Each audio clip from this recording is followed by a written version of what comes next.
Oh, that is a big jump. I think that's even in excess of his 8.22 from the first round.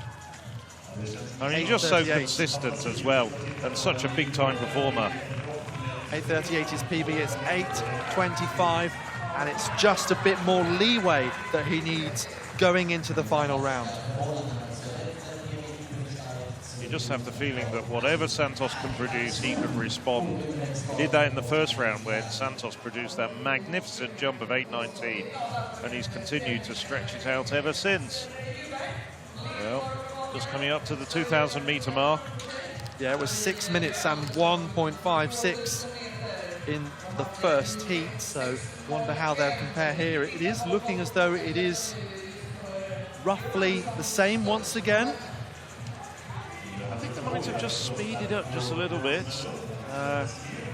No, it is in fact slower than the first heat by just a fraction, 6:05.72. Yeah, they picked up the pace in the second third of the race. In heat number one, the Andorran athlete doing well, Nathaniel Calabanya, up in what is pretty much this leading group, just battling for space, trying to wriggle his way through. We've got the two Germans, Baumann and Rupert. Rupert, a PB in Karlsruhe this year of 8:43.06, just marginally faster than his teammates.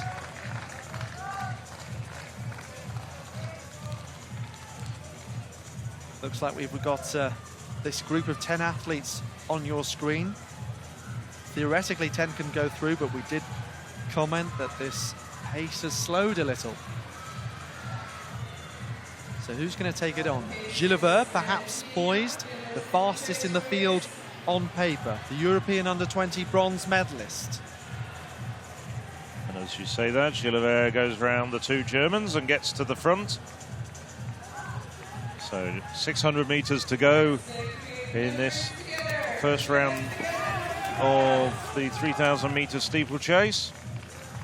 Yeah, no one looking too tired out there. They all maintain their momentum over the water jump, which is often a sign with 1 lap to go that some of them are beginning to tire a little bit. Perhaps Rupert, his technique not quite as on point as it was a little earlier in the race, just by that example. 1 lap to go. Gilles, the Frenchman, marginal lead. Baumann in second place, then Rupert, as I say that, just overtaken there. 5 to go through automatically. Brian Fay was just in that 5th spot. He's battling to try and get a place in that final.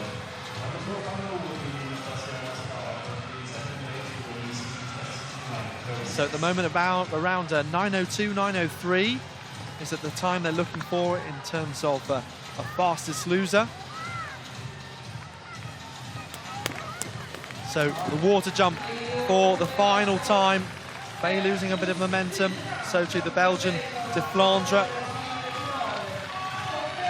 Balabanov coming through, the Bulgarian here, having it all his own way down the home straight. Gilles looks behind him, pretty comfortable in the end. 8:53.09, and then a pack of chasers all crossing together. Yeah, Gilles was just easing off. He was almost jogging down the final 50 metres. And I think the two Germans got in there as well. Rupert and Baumann. Yes, indeed, they finished 3rd and 4th. De Flandre of Belgium gets the 5th automatic qualifying place, as we now look at Greta Ahlberg. Well, 4th round, 62.90, got her up into 7th place. Got her 3 more throws.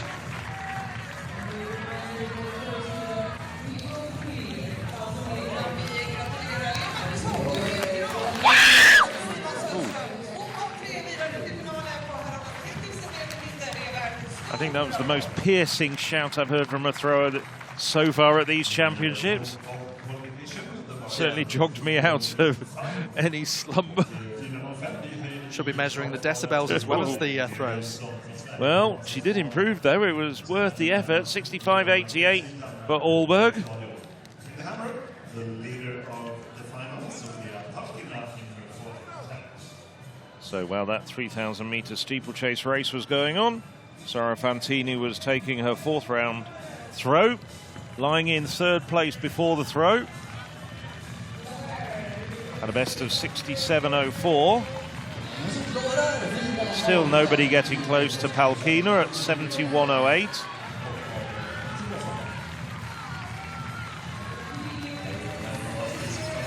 Quick across the circle, just the tiniest amount of loss of control on the release, but still a very, very good distance indeed.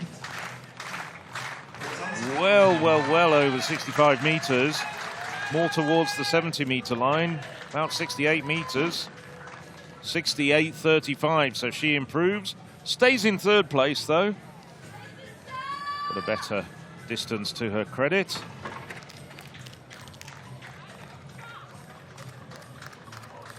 Confirmation. Balabanov with a season's best, 8:53.09. And right back to Damien Vick of the Czech Republic. Brian Fay also qualifying for Ireland there. As they all came across the line, you wondered whether they would make it. Here we are.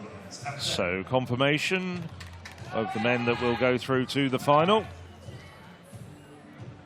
Notable personal best there for Leo Magnusson, the Swede, 8:57.71. The Andorra, Nerel Carabagna.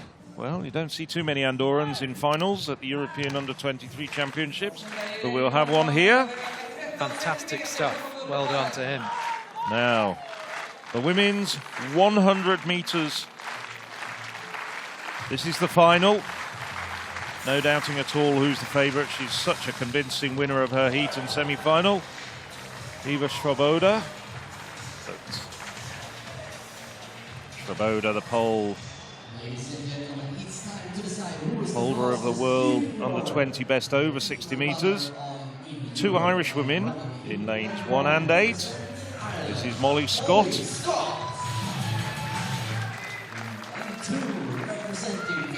Alongside Lotta Kempinen of Finland. Israeli record holder Diana Weissman. Can she become Israel's first ever female medalist at the European Under-23s? Cynthia Ledoux has to enter the medal reckoning, the French Under-23 champion. Lisa Nipken, just one German in this final. Really haven't quite raised their game, but this is a woman who certainly has. Eva Swoboda of Poland. Zindika Buksa of Latvia in lane 7. And completing the lineup, Ciara Neville of Ireland.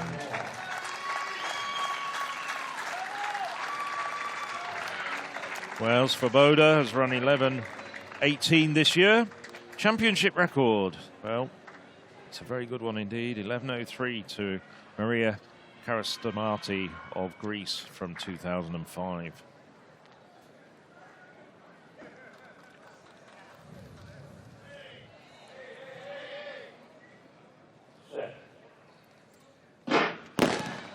Well, a recall.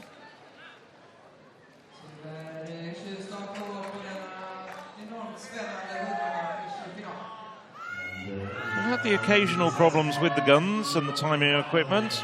Disqualifications have been few and far between. That is, to the naked eye, a very even start.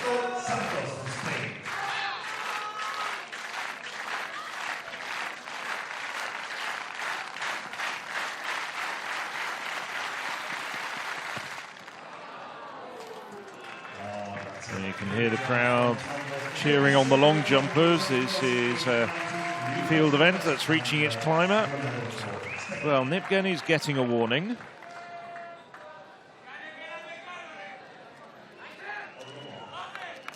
So as they settle again from the inside, Scott, Ireland, Kempinen, Finland, Weissman, Israel, Leduc, France, Nipken, Germany, Swoboda, Poland, Buksa, Latvia, and Neville of Ireland.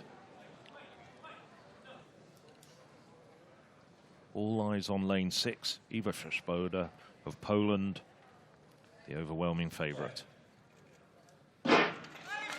And Svoboda gets a lightning start. She's well away already, starting to really pour it on. Behind her, Leduc coming very well, but Svoboda flying down the home straight. Svoboda takes the gold.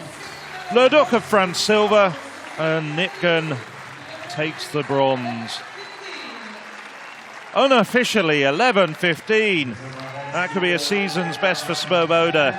Confirmed at 11:15. A long way back. Cynthia Leduc takes a very good silver medal in 11:40. And Lisa Nipken, bronze for Germany. Diane Weissman just misses out on becoming Israel's first ever female medalist at this event.